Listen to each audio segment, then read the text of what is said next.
Hello, welcome to Ikate's Crossing. Oh, I'm so excited. I got the Oracle of Phoenix. Now, I want it to go with a specific deck, the Epic Tarot, because it's got phoenixes in it. I know I could have dragons with it, Dragon Oracle with it. I could have Faith Oracle or Fairy Oracle with it. There's lots of Oracle decks that would go with the Epic Tarot, and I've definitely used it that way. But I decided to I saw this Oracle of Phoenix and I thought, oh, that looks interesting. I'm going to grab that deck to go with the Epic Tarot. So let's have a look at the Oracle of Phoenix. Okay, so this is by Christine Arana Fader, illustrated by Elena Dudina. Okay, Oracle of Phoenix is a 44 card deck with an oracle with a guidebook, of course. Now it is by, let's have a look and see who the publisher is, so you know. Now it's by Earth Dancer and Inner Traditions imprint.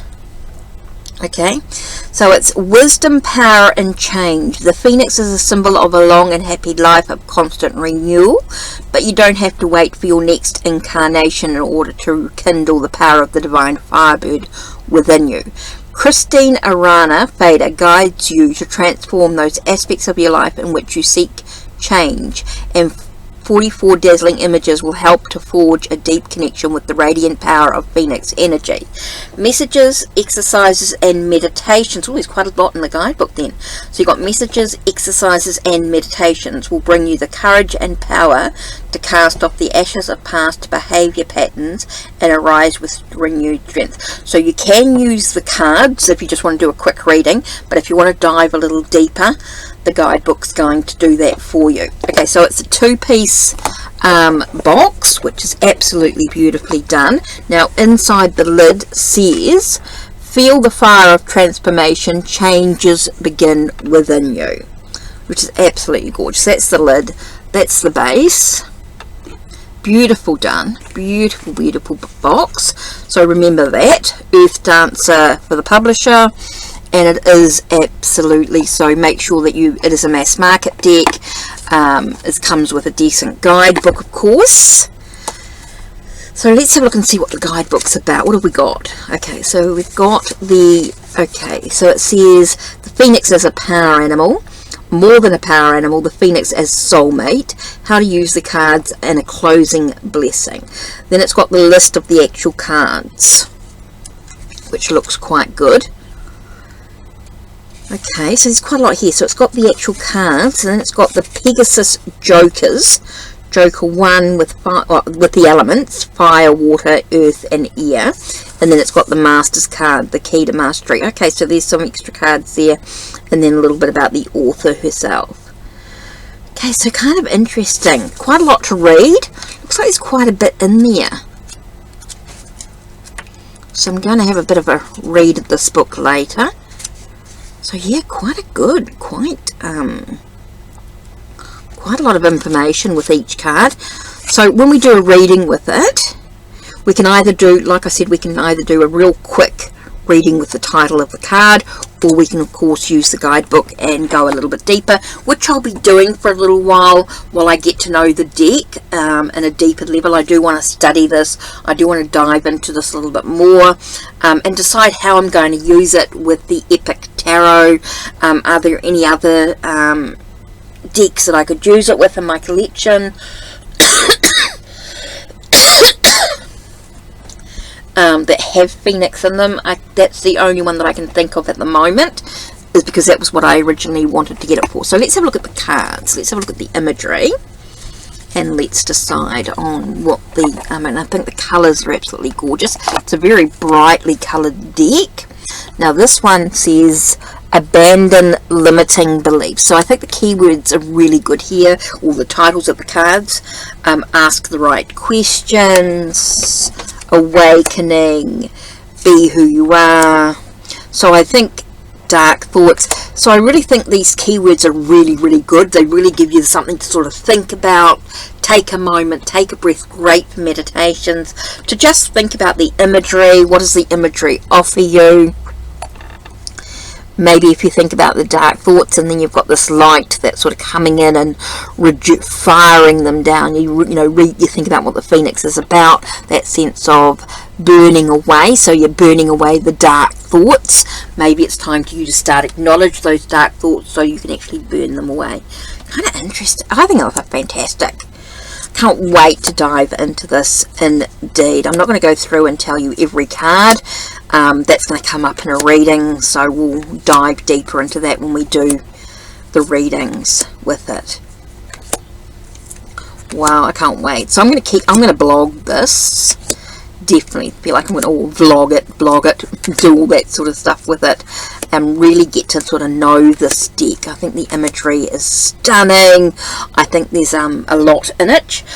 Like you've got this money card, which I think is really cool, because you don't sort of see that normally, just like a card with just some money.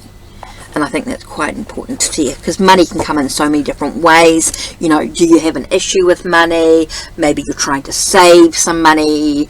Maybe your money's coming into your life right now in some way. Maybe finances is really important for you. So I think there's a lot of stuff going on with that card. On the wrong track. So this could be a card that comes up when you need to reconsider what's going on in your life. Maybe you need to reevaluate where you are, what's going on. Maybe you need to make some changes or some shifts in your life. Ooh, this is going to be exciting to dive into, for sure. So yeah, definitely want to dive into this deck. Now don't forget, if you do want a reading with this deck, don't forget to check out my Ko-Fi, check out my store to book a reading with me. Now don't forget, if you're a Ko-Fi member, you are entitled to a free reading. So if you want a free reading with this deck, please don't forget to book it for me, book it through Ko-Fi, and I will do that for you if you are a Ko-Fi member. Wow, beautiful. This is the backing of the cards. So let's do a little reading here. So let's dive into it. Let's just pull a card, which we'll read from the book. So the first card we get is Power of Empathy. Now straight away I get that sense of about using that empathy, using your abilities to feel the energy of others around you, acknowledge what others, maybe it's about using your intuition with it, maybe it's about building on your empathy and using it for more, maybe it's about balancing, maybe it's time for boundaries within your own empathy. I think there's a lot of layers to this card, but let's have a look and see what it says in the guidebook, the Power of Empathy.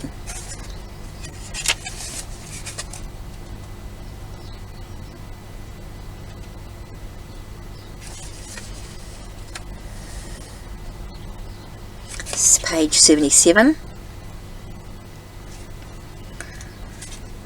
Now there's no numbers to this, so this is going to take a little bit of time to sort of get used to it. Okay, the Power of Empathy. This card reminds you that as a highly sensitive and empathic person, you're in a possession of an extraordinary power. What the card means, this powerful phoenix has flown into your life as a teacher of wisdom. School starts with this card. Read and learn. As a highly sensitive and empathic person, your tears influence the destiny of all humanity. If you see images of war or of people or animals being mistreated, you can be overwhelmed by powerful emotions. You may think that to be so affected by the suffering of others is a disadvantage, but it is your tears that help to prevent this world from sinking in this war into war and chaos. While human history has been characterized by violence, those who are highly sensitive and empathic have guided us away from disaster with the magic of their emotions. Being highly sensitive and empathic is not a disadvantage. It is a destiny, a duty. You are serving the needs of the world, and the spirit world bows before you. Cool card. Okay, so the exercise. Let's have a look at this exercise. The exercise is all about learning as an empathic person. empathic person. How to become an empathic personality. A personality knows their strength, their power, and their destiny. Begin by listening, putting yourself in the shoes of other living creatures. You already do this automatically, but generally also unconsciously. The point of the exercise is to consciously train your empathy and sensitivity. Align yourself with your high attuned sensitivity and recognize that you have a particular power. In conversation with others, you are in a position to sense the subtle vibrations of insecurity, unease, or tension, and by responding to them, you can steer the conversation to positive effect. Use your empathy as a powerful tool with which to exert a positive influence on the destiny of humanity. Consciously connect with your emotions. Visualize visiting a war zone and let your tears flow in order to bring healing at every level. Become divine compassion, but avoid pity. Interesting card. I think this card has a lot more layers than what, I think the guidebook's excellent, don't get me wrong. I think, you can't fit everything into the guidebook. This is just one person's perception. You may come across this card in a reading, and because of the tarot or whatever else you're using, or maybe with your own intuition, or maybe the question from the client or querent, you may think about this in a different way than the guidebook, and that's okay. But while we're studying and learning, the guidebook is good for things, but I don't memorize these. If I memorized every card and every deck that I have, my brain would explode. I know the basics of tarot, but the cards give you so much more layers. Once you start sort of diving into them, into the characters and the cards, into the question, into the layout that you use, there's always a lot more information. Now, if I got a bit more information from the other cards, we might find out a little bit more about what does empathy mean for us. So maybe we'll just use this oracle deck again. We'll just use this. Can you tell us a little bit more about the empathy, about being empathic, being an empathy? So the card we get is just do it. So whatever we need to do, maybe to protect ourselves, to use our empathy, is just to use it, to just do it, to just acknowledge it, acknowledge how we feel, and trust our insight with it. Interesting. Trust our insight. And the last card we have is our imagination.